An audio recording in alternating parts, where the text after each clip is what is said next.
For the first time since 1988, the U.S. did not officially recognize World AIDS Day, which happens every December 1st, breaking a decades-long tradition of raising awareness and honoring those affected by HIV/AIDS.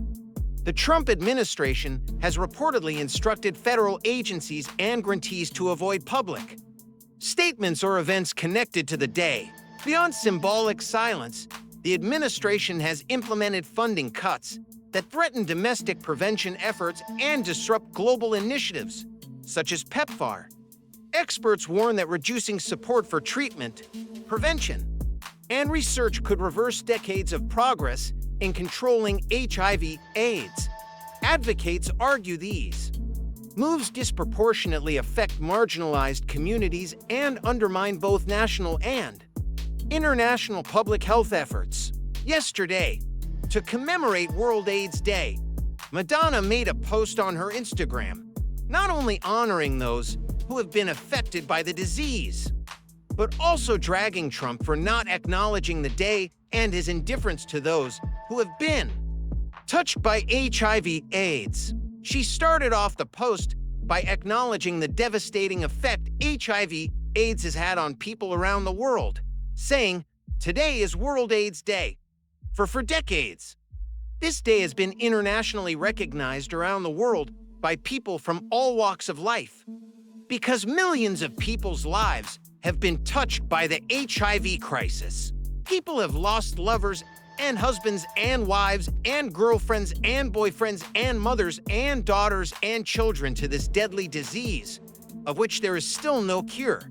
Madonna then called out Trump specifically for his orders not to acknowledge the day, saying, "Donald Trump has announced that World AIDS Day should no longer be acknowledged.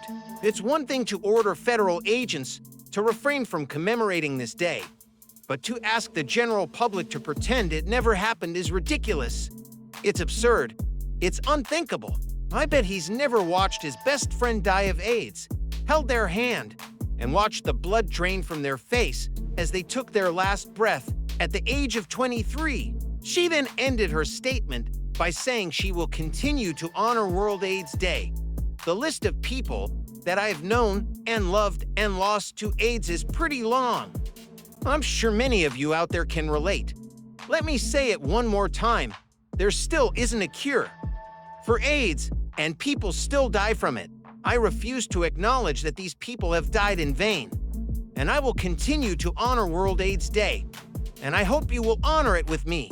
Madonna has been a longtime advocate for HIV/AIDS causes, having seen the effects of it firsthand when many of her gay friends, including Keith Haring, died from AIDS during the 80s and 90s.